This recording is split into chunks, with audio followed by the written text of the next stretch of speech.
Hello, friends. Welcome to the Ancient Health Podcast. I'm your host, Dr. Chris Motley, and this is the podcast where East meets West, and I'm so grateful to be here in Los Angeles, California. I met a great friend, Sara Jane Ho. She invited me out here. We have a common friend, Sean Kelly, and I just want to say thank you so much for coming on the podcast with me, allowing us to use the studio here. I'm very grateful to have you here. I'm so glad we're doing this. It's a fun time. She just did a great interview with me, and I was so grateful that we got to talk about parasites. And with Ancient Health Podcast, the thing that I'm so impressed and thankful to talk to you about is when you talk about traditional Chinese medicine etiquette.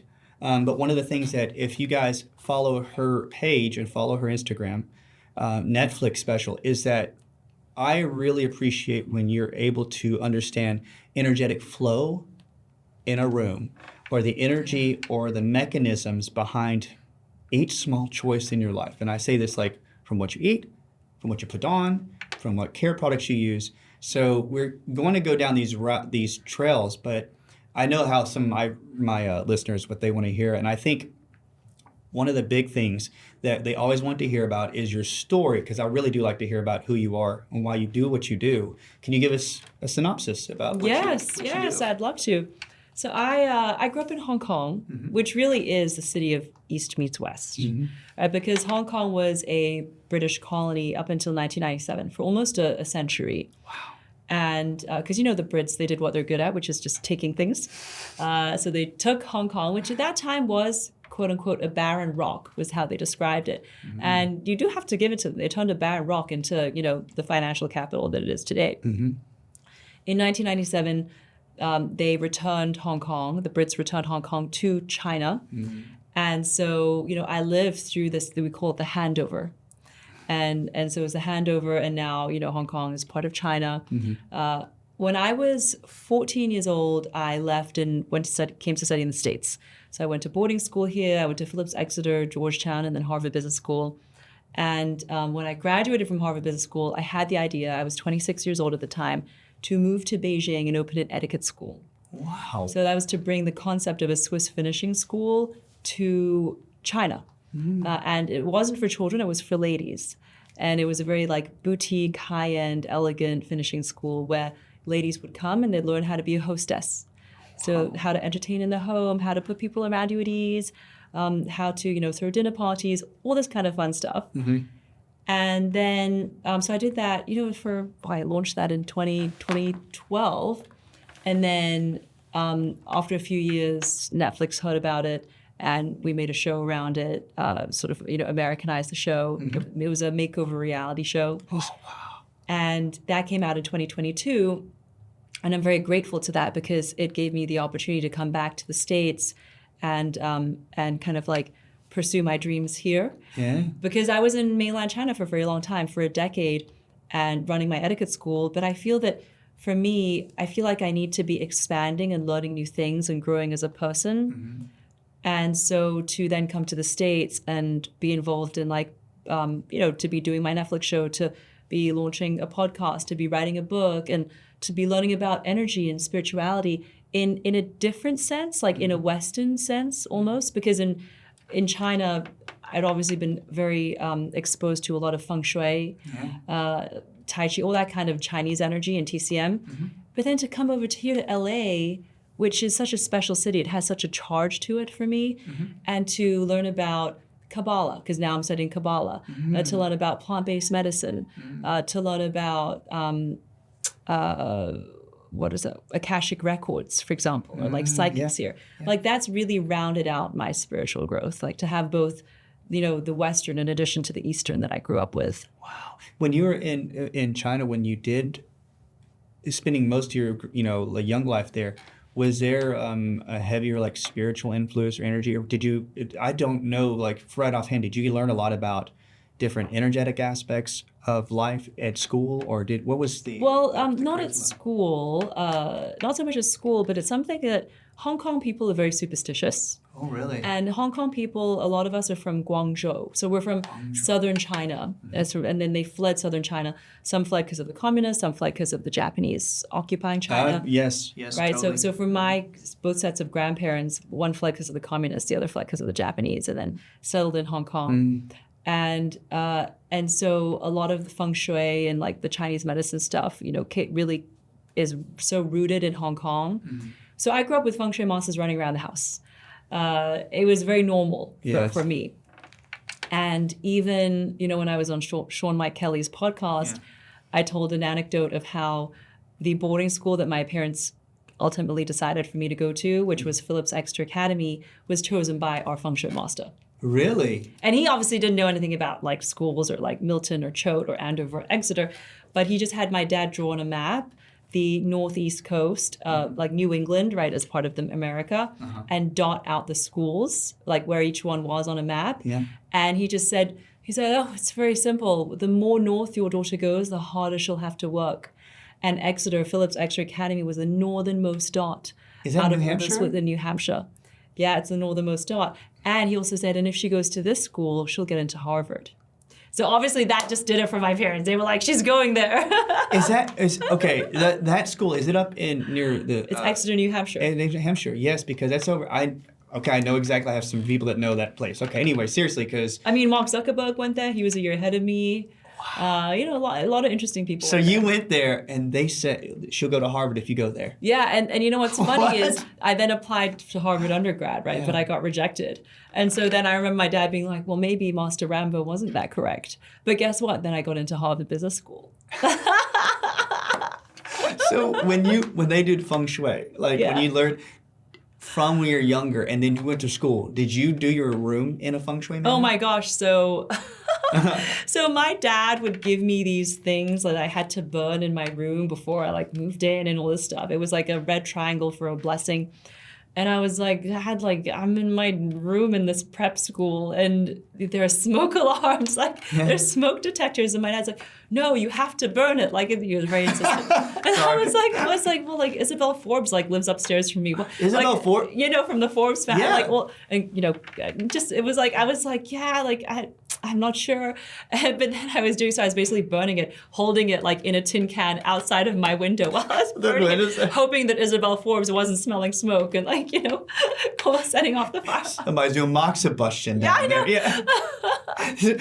When that happened though, and you started to see that the suggestions, and you went there and you started to see somehow energetic interplay can actually influence your life, was that like you were saying, this is what I love to do? When I was a teen, I wasn't that awakened yet, and I was doing it because my father was on the phone, forcing me, making sure that I was doing whatever I had to do. I remember when I then went to Georgetown and I lived off campus, because the first 2 years you live on campus, and then the third year you can move off to your own apartment, and I lived with some friends in an apartment. I remember I did my own room just based on how I thought it would feel good.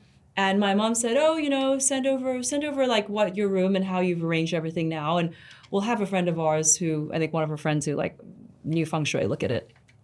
And so I sent it over. And her feedback to my mother was, gosh, does your daughter know feng shui? She already has everything correctly placed. What?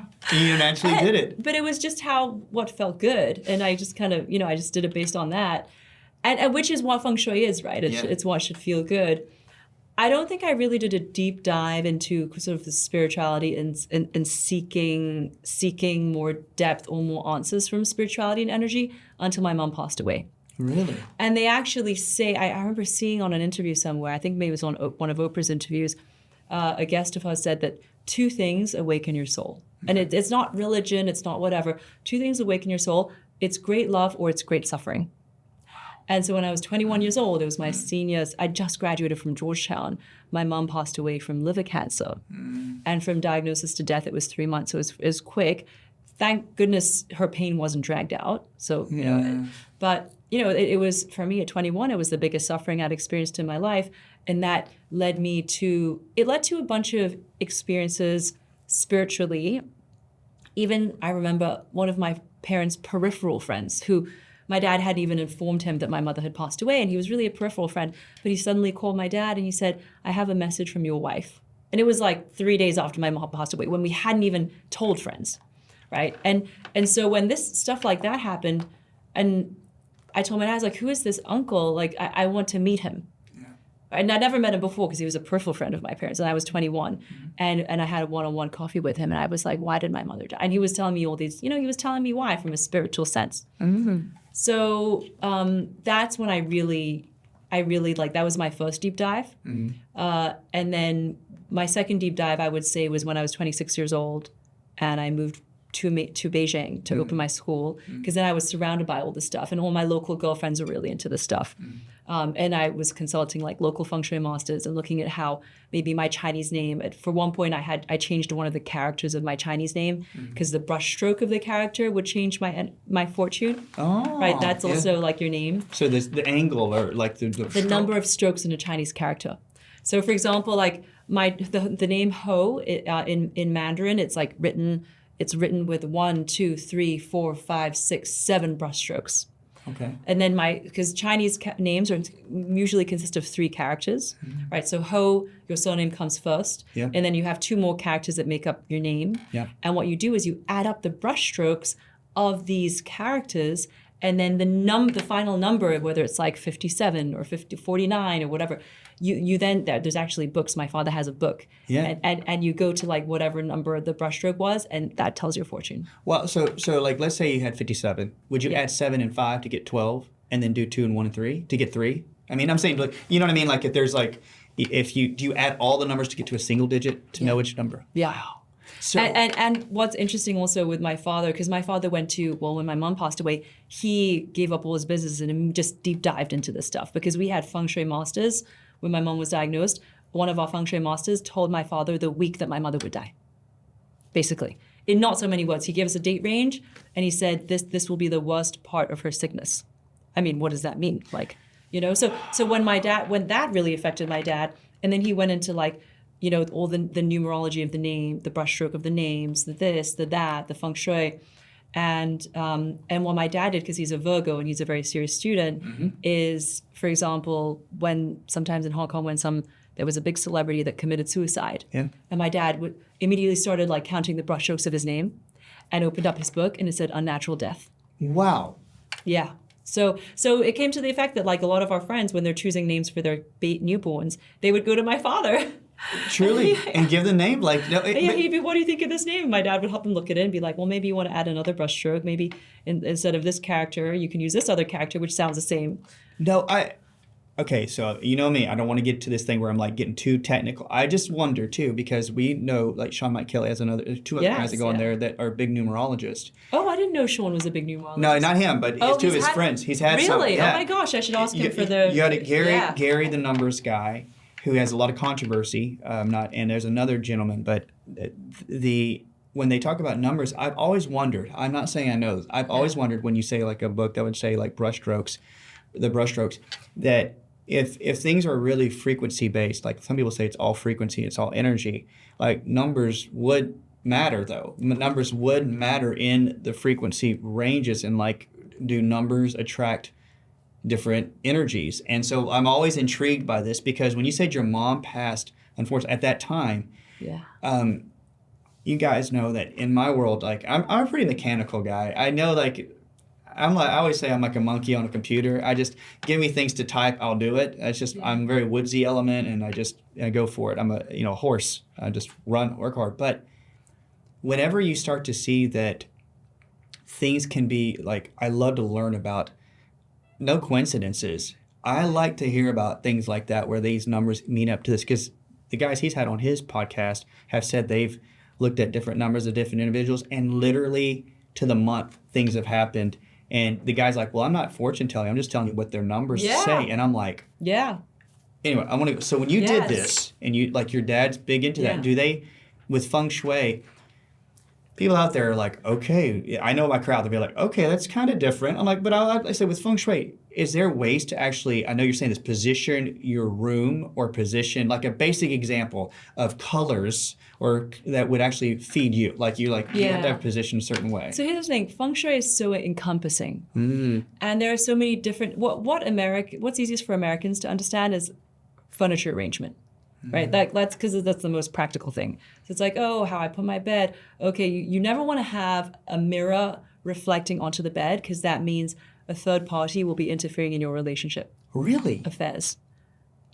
So a third party, if you have the mirror reflecting on the bed's reflecting from on So the let's say you're in a marriage, yeah. and you have a mirror, whether it's a huge mirror hanging on the wall, or whether it's a little mirror, makeup mirror on the dressing table. As long as it reflects out onto the bed, it will mean a third party will be interfering in your relationship. Maybe an affair, maybe someone trying to, get in there. Maybe somebody who's disapproving of your marriage.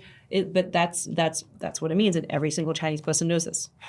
So you have the mirror. So we will never have a mirror reflecting on the bed for Chinese people. Chinese people, because my mom said that too. Like my mom's Korean, like she would. And a lot of feng shui and Chinese influences have spread to the rest of Asia. That's exactly right. Yeah. What about, I've heard that you don't want your feet pointing like towards an opening, like you would The want bed, yeah. that. You don't want it so that when you're lying down, your feet are facing the doorway, because that's the corpse position.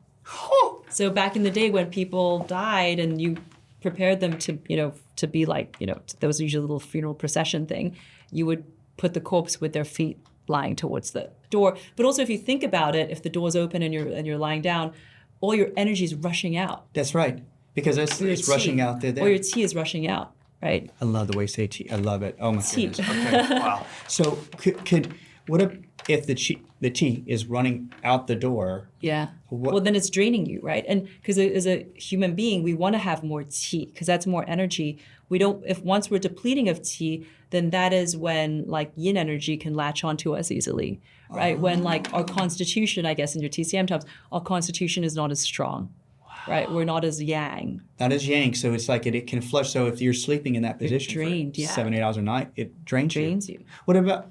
I've heard that angles in the room, the corners, like mean a lot. Like if energy can get stuck in a corner, like the way it transfers around the room, and like you need to have plants in the corners. Is that? Well, so when Chinese people look for apartments, we always want a square, or we want 90-degree angles in a room. We don't like weird semicircles. We don't like weird hexagons, or all of a sudden like a jutted sharp walls like facing us. No, we don't like that, because it's just like it needs to be. We call it 四四方方. So it's like four square, kind of four corners, four squares.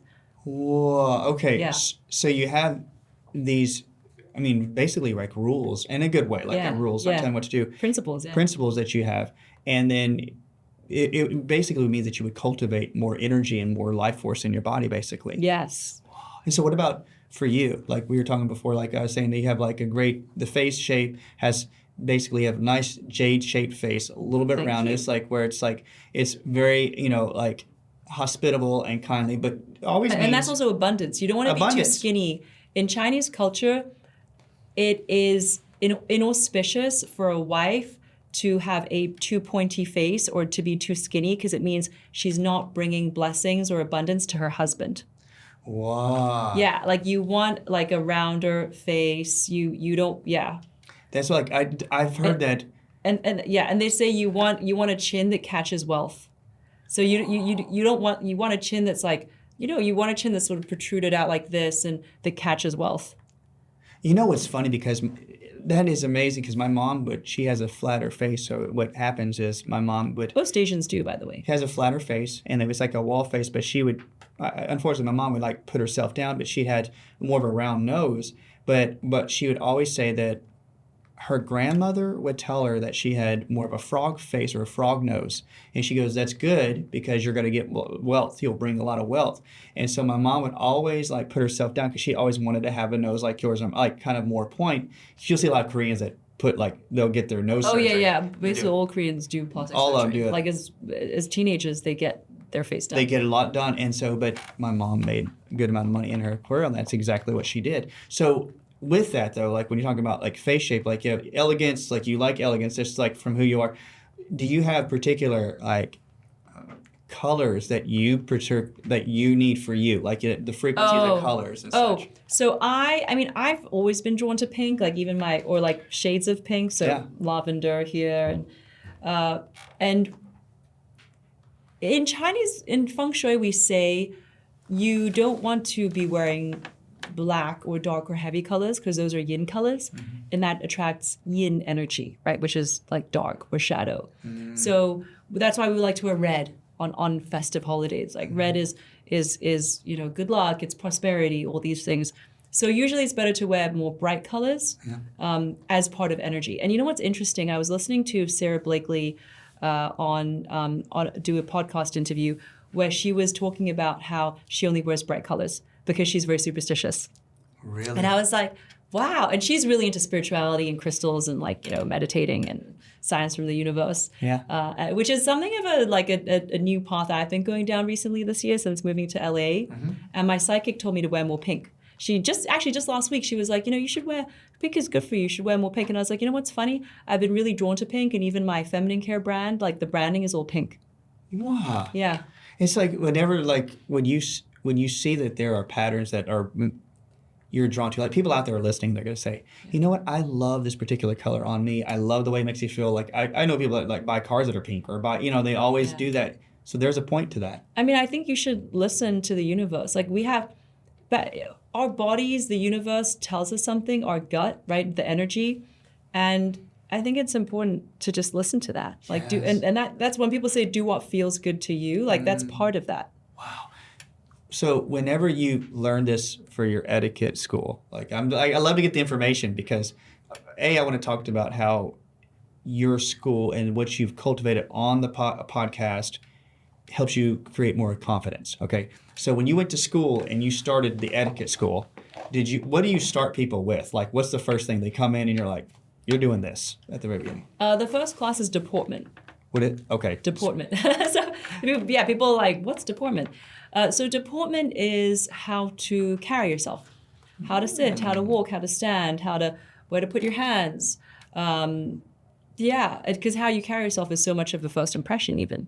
Wow. Right, and even how you carry yourself affects your own confidence. Yes. So whenever you teach them how to walk in a confident way, is there a classic sign? I would say that some people, when they walk with their shoulders slumped, they feel unconfident. So you actually teach them posture and positions actually helps you with energy. Yeah, we do. And I remember some of our students who really had an issue sort of opening up.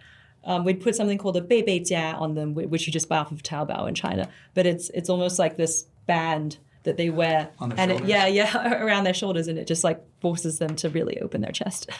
So have you?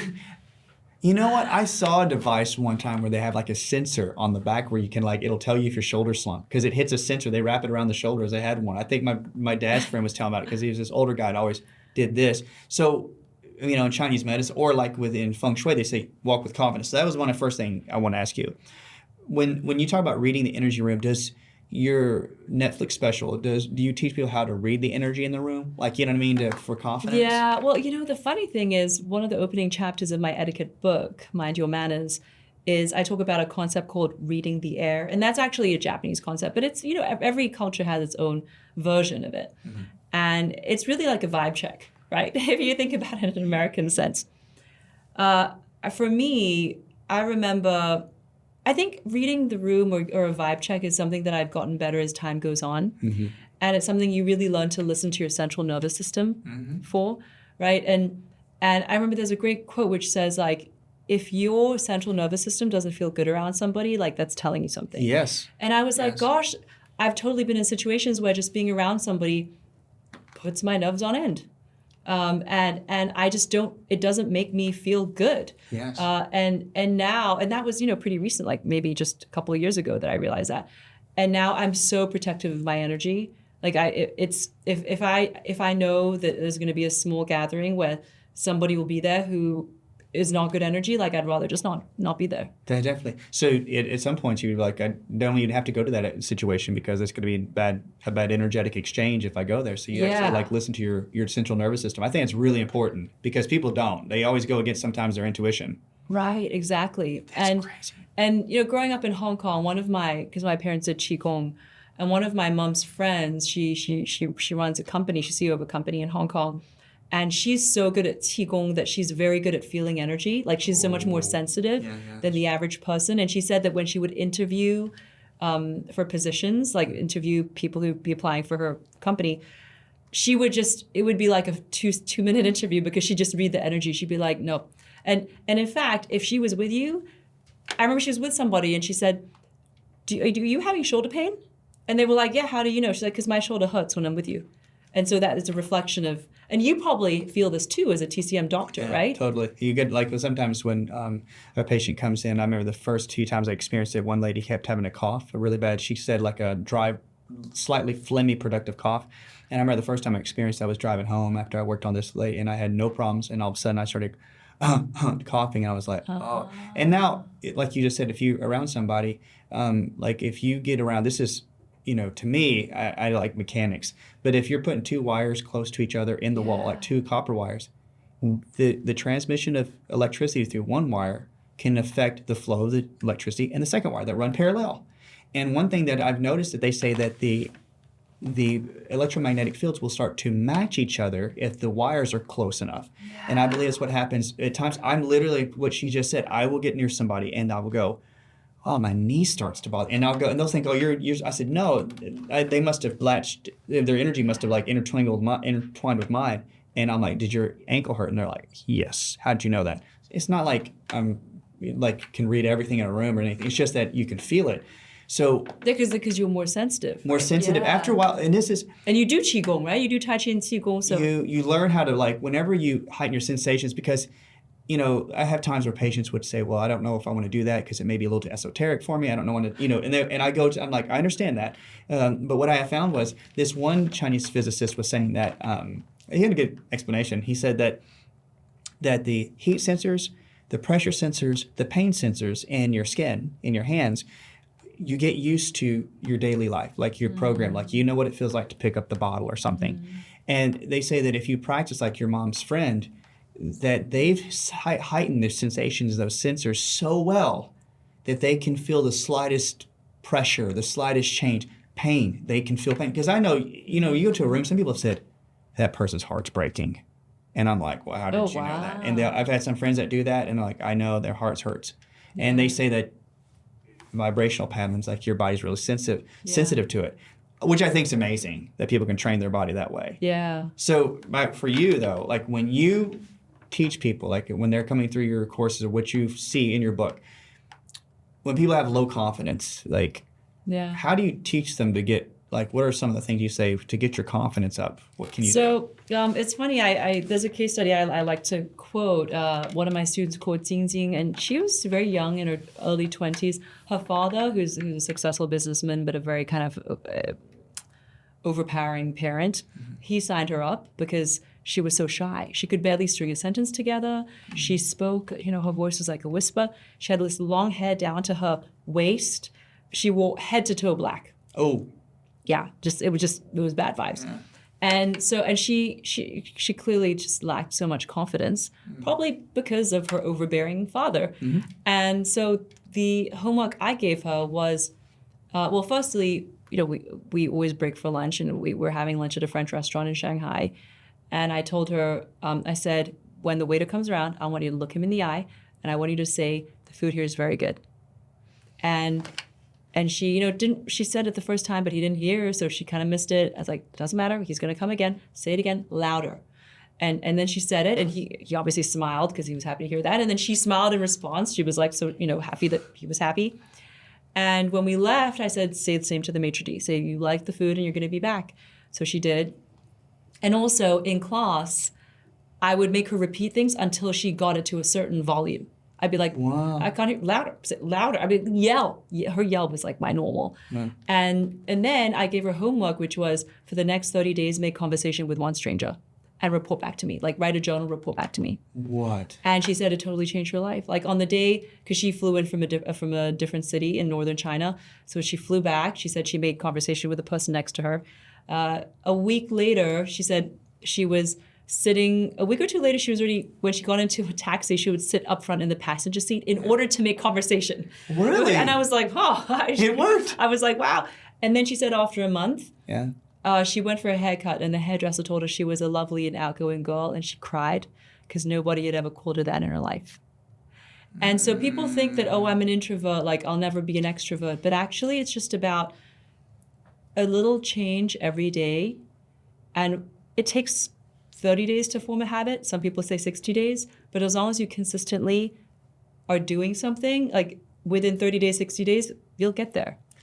That's so amazing. Like, so I know you've had many stories that people come to you, how you changed their hearts and their lives. I mean, like, That's a great example. What is one of the biggest things that you've experienced when somebody says this changed, like the way you helped me with my etiquette and the way you? Is there some stories that ever stick out to you? Yeah, I mean, I had one student. She was a yoga instructor, and she was sort of this dead end relationship with her boyfriend, like for years, and it wasn't really going anywhere. And I could tell she wasn't very fulfilled. And after taking my class, she sent me a long essay a few months later saying she broke up with her boyfriend because it was like stagnant. And I inspired her to open her own yoga studio. Wow. And she hired as a interior designer the person who did my house, an Italian lady. And then we met up again, and I was like, because then she was a business owner, right? She wasn't just a yoga teacher, she was a business owner. She said, I'm having all these issues. I wish I knew how to like run my business better, hire people. I was like, go sign up for an executive MBA course. And then I was like, and actually you may even meet someone there.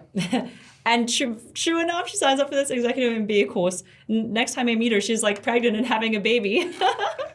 From that, like the way you did that with their habit. I mean, because that's the story of people that you're seeing, like their lives change. Yeah.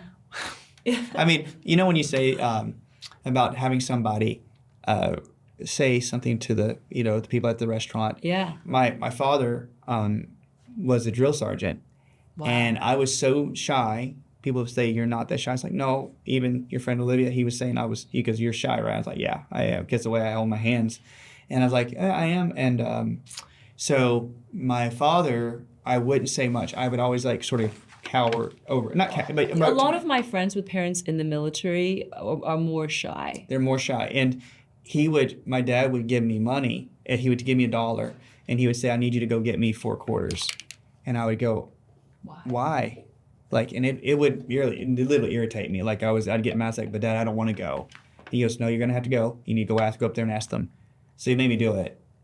And then I got to where I could talk to people. And then now it's like, I realized now what he was doing. Like, I go, oh, he got me talking to people because I was so shy, I would not say much. So then I became a person that was like I could joke a little bit and be, with people, which I never did before. And so I was like, oh, it worked. And I think it's like when you say habits. That came to my next question, though. Like, whenever you started to see, like, these habits, and you could see, like, with different aspects of Eastern, the Eastern culture, like, what got you straight into, like, I know you had Feng Shui influences, but to the Chinese medicine world, did you have, like, really young influence, or did, like, your parents just dive you into that with the Feng Shui? Is that where you got into this? So I was an only child, which means that your parents just end up taking you everywhere with them because they feel guilty about, leaving you alone. Mm-hmm. And my parents, they would really fly to different parts of China or Taiwan or everywhere to find in search of the best TCM doctors. Really? It was their thing. And so they would bring me along. And I remember we were in Taiwan, and because, they were getting the pulses read and everything. And I'd be there. I was like 4 years old. They were like, well, then read our daughter too. Yeah. And so my first memory of drinking Chinese medicine was when I was 6 years old. Yeah. And it tasted so foul because my parents do it properly. They don't do like powders and capsules. They have the herbs and they boil them. And in the particular clay pot, which is like the TCM approved clay pot, and they put the herbs in, they put in 5 bowls of water and boil it for usually 45 minutes so that it goes down to one bowl of water, of thick, black, gooey stuff that tastes so foul. Man. And my parents, my mom is like, she was very good at just like, handling any kind of pain or any, an uncomfortable situation because she don't hold it all in, remember? And then for me, I would sit at the dining table. It would take me an hour to finish my Chinese medicine because I would have one little sip and I'd be and then I'd eat a hawthorn candy. Yeah. Like the little hawthorn chip candy, the san za bang, we call them in Cantonese. Yeah. And then I have another sip and I have another candy. And another sip, but because of that now, I'm just a pro. When people like, they're warning me that like this TCM doctor's very good, but his medicine's very foul, I'm like, ha.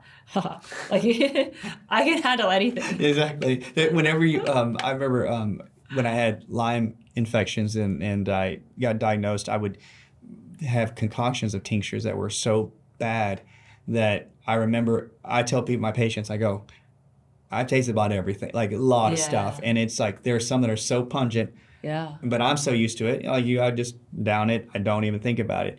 And but I tell him, like, if I think it's bad, it's pretty bad. I'm going to tell you that right now. And it's amazing because my mom, before she had her stroke years ago, she was like the classic ornery Korean woman who didn't really want to go to the doctor. Mm-hmm. And then she went to a Chinese medicine practitioner down in Florida, or no, in Atlanta, I believe.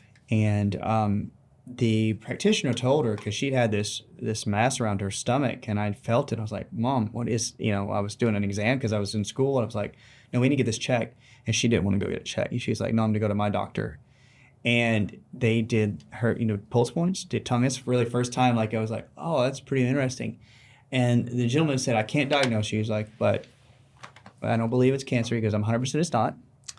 He says, but there's bacteria and there's infection in that area and it's walled off. So he gave her these herbals, and he would, the packs of them, and she would boil them every night and just drink them. And I'd taste, I was like, well, that's pretty harsh. And fast forward, my friends were in Ecuador, and we had friends that lived there. And my mom went down there, and she got to say, I was like, well, they go to their doctor, really nice hospitals. They're American trained, and some of them were with there, and they did an MRI. She had found this mass. They're like, oh, it's a 9-pound mass around her uterus and everything. So my mom had to get a hysterectomy. Right? This is back in the day. So I was with my mom, and at first, the doctor had said, she goes, we think it's malignant. And I wasn't surprised. I was just like, because my mom has so much frustration and resentment built up in life. But then he just called me back. He goes, oh, no, there's no cancer there. There's no cancer in her body. That practitioner from before knew, and I was like, well, just what that doctor said. Yeah. And he said the beauty of it was that somehow they got so well encapsulated. And when they did the surgery, he said the guy that was in there, he's an old American medical doctor, goes, he just popped out like a 9-pound baby, just came right out. And I was like, heavens, I don't know if I say it like that. Anyway, but it's just amazing that pulse points can give it. I have a friend in Nashville, Gil, and Gil's, people know Gil Ben-Ami, he's a good friend. And he would do pulse. I know you know these individuals, these practitioners, and he'll tell you, he goes, oh, you're pregnant. Oh, yeah. And they'll go, yes. What? And he goes, oh, yeah, you're pregnant. You're like 3 or 4 weeks. And they're like, he told me. I was like, are you? Yeah, I didn't know, but now I do, So in Chinese, we call that 喜脉, which is a happy pulse. A 喜脉. 喜, because 喜 is a happiness. It's called double happiness. So it's a 喜脉, it's a double happiness pulse because the way your pulse, it's like a body scan, right? It is. Like they say, the tightness and the ropiness, they taught us when you go through it. And so he would tell, and all the time, and he's so funny because he's just so nonchalant. He just like, oh yeah, he goes, it's a girl. And he'll walk off. And I'm like, it's a girl. It's so great. I mean, it's amazing.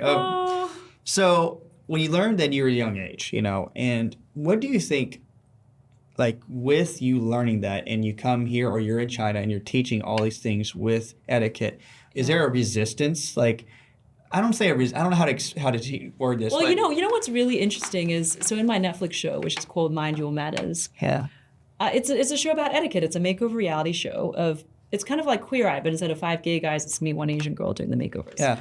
And for me, it was just very natural because I grew up around all this TCM stuff and Feng Shui stuff, that if I see an issue with one of my students, I'm like, you need acupuncture. Or okay, if they invite me to their house, I'm like, whoa, dead plants, that's going to invite, illness and stagnancy and blah, blah, blah. Yeah. Because they had dried flowers in their home. So, and what I didn't anticipate, because I wasn't even thinking, to me it was just so natural. I wasn't even consciously being like, I want to put Chinese stuff in it. But what was interesting is that my Western audience really leaned into it. And when the show aired in 2022, and it's still on now, I was getting all these DMs on Instagram from foreigners, from Westerners saying, your show opened my eyes to Chinese culture. Please recommend a TCM doctor just like the one in the show. I live in Orlando, Florida. And I was like flabbergasted, but I thought it was so cute. But I was getting so many of these every day. Yeah. And I was like, wow, this is really interesting. Yeah. And what I've noticed is that because Western medicine is about fixing symptoms, Chinese medicine is about prevention, right? That's right. And I realized that Americans, especially after COVID, they realize the importance of prevention. Yes. And then you had the whole Purdue Pharma fiasco, right? I mean, just a complete, just daylight murder, basically. Oh, man. And so you have a big mistrust of big pharma. And all these things combined, almost every American that I know, whether they're like Asian, black, or white, they all have an acupuncturist that's fixing something, or they all know somebody who couldn't get pregnant and then tried acupuncture and now has 2 kids, right? Everybody has that story. Yeah, it is. And I have more people that love traditional Chinese medicine because they got pregnant. Yeah. So for people out there listening, truly, if you have a problem conceiving, please find a fertility traditional Chinese medicine expert, because I cannot tell you, I'm not saying it. I am thankful.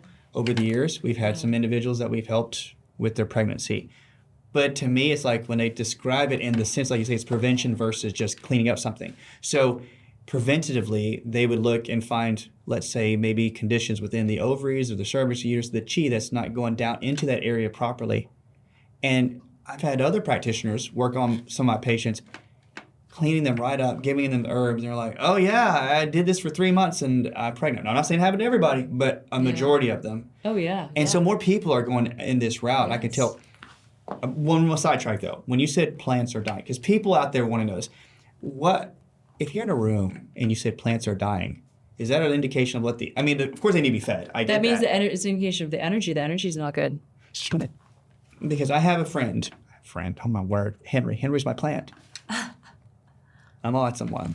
I talked to Henry. He's a money tree. My friend got him for me. And so I named him. And unfortunately, I'm serious. I was at had an old office space, and I left Henry there. I did not mean to. And when I got back, he was almost done. Yeah. And I was like, so. Because there's no tea in your old office There's space. no tea. So I took him to my new, I was like, oh, buddy, I'm putting him in there, and I was trying to get him better. He started to grow more livelihood. Yeah. So I had to switch to another office space, which was fine. Gave him the same thing, put him in a bigger pot. He had shock. Go to his other spot, and I could tell the energy for him there. It wasn't like a bad energy. It was just like he wasn't happy, and you can almost feel. And he started to lean over. Yeah. Took him to my house, perked right back up. Wow. I think so plants are a really good indicator of totally the energy. Totally, yeah. And if a plant dies, you got to replace it immediately. Or maybe replace it with a healthy plant. And if that dies, you keep replacing it until the plant doesn't die. Wow. Okay. I've got to be careful with time because we're getting close to that right here. But I'm going to say this. This has been so good. Okay. Before I want one more question or a couple more. Is there any ancient practices that help improve modern lives? Like, are there any Oh, yeah. What I'm doing right now as we speak, which is drinking hot water. Hot water? Okay. Yes. And it's like my number one tip for people who want to enter, dabble in TCM. Mm-hmm. They're like, where should I start? Well, Americans often have digestive issues because they're drinking ice water every day. Mm. And that's the worst thing for your digestion. And so people are really clogged up. In fact, my acupuncturist told me that the 3 main reasons Americans use acupuncture is mental health, so needles go in the head, digestion, and fertility. Wow. Yeah, those are the 3 top reasons Americans go to acupuncture. Yeah. And so for digestive issues, all you really need to do, as soon as you wake up in the morning, drink hot water, and I'm sipping hot water throughout the day. The whole day. Just try that. If you're clogged up, if you can't poop, for 3 days, just only drink hot water for 3 days, and you will thank me. Hot water, seriously. Mm-hmm. Drinking and sipping hot water. What are healthy habits? I mean, we had practices. Are there any habits that you recommend that you love to do to help you with your everyday habits that you use every single day? I know it's a very broad question. But. Yeah. So, I wear slippers at home. Wear slippers at home? Yeah, because you don't want to expose, especially a lot of women, they get cold hands, cold feet. Yeah. That leads to cold womb. And that leads to cramps and fertility issues as well. So because your feet have so many little nerve endings. Yes. And that's why foot reflexology is such a thing, right? Because it can really, and again, it's attached to different organs in your body. In Chinese people, we never go barefoot in the home. Never. We always wear slippers or socks to stay warm. You know why? Every time on Instagram, I wear socks and slippers. I always say it's my Korean side. Yes, because I've always seen it, and I just do it naturally now. Yes. Okay. Before we, this has been such a good info. I want you to tell us about your brand, like your brand, your whole thing, and just explain about like what's your movement, what you see in the future, what do you got coming up? Yeah. Well, I started Antivorta, which means goddess of the future in Roman mythology. I started it with my co-founder, Annie. We launched it a year ago. And we're a feminine care brand, so it's for your vagina. And we have wash wipes and sprays. Well, it's for your vulva, technically, to fight odor, dryness, and irritation. And everything is formulated with traditional Chinese medicine. My co-founder, Annie, she went into early menopause at the age of 35. What? Because she had endometriosis, and then Western doctors gave her a bunch of hormone shots that threw into early menopause. And so the vaginal dryness that resulted was just debilitating. And that dryness led to itch. And she tried everything, literally everything. She even tried acupuncture on her vagina, and she tried like a wand that you like, a radiation wand that you stick up there. Nothing worked until one day she had a vaginal massage with a TCM cream. And when she told me this, but she said, she was like, it's not sustainable, it's so expensive, I can't go like, multiple times a week. And I was like, you know what? You're probably not the only woman suffering from this. I love how it's TCM related. And her family business, they're Taiwanese, her grandpa on her mother's side, opened his first TCM clinic in the 1940s in Taiwan, in Kaohsiung, and still operating to this day. And so we decided to create this brand. We spent 2 years working on it. We launched a year ago, and it's all formulated with TCM herbs. So we sell on Amazon, we sell on our Shopify, we're in some independent beauty stores, we sell on QVC. What? QVC is a really good channel for us. Have you gone on QVC now? I was there 3 nights ago. I was there on Friday night. QVC. It really is the dream. And also the QVC customer is a 55-year-old menopausal woman, which is very, with the menopausal woman, vaginal dryness and vaginal odor are real issues. So we were very lucky to ride that wave because this whole menopause movement started a year ago, and which was around when we launched. And if you think about it, I'm a mature millennial, so is Annie. I wasn't thinking of like a 55-year-old menopausal customer, but that is who our customer is, and that's why QVC works so well for us. We sell very, very well. I mean, we sold out on our first time there, and then it's a good channel. It's a very good partnership. We're very happy. I've got to get. Well, one of these days I want to try to have a couple of thoughts I'd love to formulate. But, I think that to me, when you can actually put the word traditional Chinese medicine and when you see it work. Yes. I mean, at QVC, I have a friend that's all she worked with, and man, they would do leaps and bounds in business. It was crazy. Yeah. Well, good on you. I mean, this is like friendship. This is so cool. I mean, you the elegance that you purvey and that you show. I think people out there, I want you guys to look at your book, Mind Your Manners, is out there, and you've got your Netflix special. And when you go into social media, are you going to do more heavier into your podcast and do that in this route? Are you going to write more books? What do you got coming up?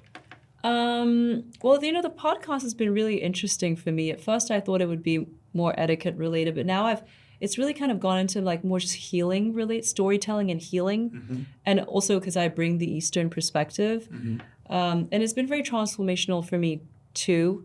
I've learned a lot about myself from doing this podcast, so that's something I'm going to keep doing. With Antivorta, the feminine care brand, our next drop will be a vaginal moisturizer. Oh, wow. Good. Well, a vulva moisturizer. And then that's what we've been working on actually for the past year. Yeah. And then likely supplements, hormonal supplements for menopausal women with hot flashes and sweats and all those imbalances. So that's where I see us taking the brand next. Yeah. It's going to be. Yeah, we have a couple things on the pipeline. It's going to go game changers on people. I mean, okay, so tell everybody where we can find you on Instagram. Yeah, Instagram, my handle is Sara Jane Ho. That's SaraJaneho. And my podcast, my show, my book are all called Mind Your Manners. MYM. Thank you so much, Bei, for letting me come out here and doing this. And such a great experience. Got to hang out with you and Frank the other night. And so it's so fun. And everybody, I want you guys to look into things that could help you in your daily etiquette life, because I'm intrigued by it, to help you with your energy, your focus. And I can tell it's your passion. And I find the same way with in my podcast. It's more of a story about me learning about me, and many times when I'm with the podcast. And then your listeners are kind of on the journey with you. Exactly right. It's a beautiful thing. It is. It's they give you their advice and you hear it and you're like, oh yeah, I'm learning more about me through this whole life. So Cycle of energy, everybody. So, guys, thank you guys so much for joining us today. Sara Jane Ho is here. Check her feed out, everything she has, and see her on QVC. From all of us here at the Ancient Podcast, until next time, take it easy. We'll talk soon.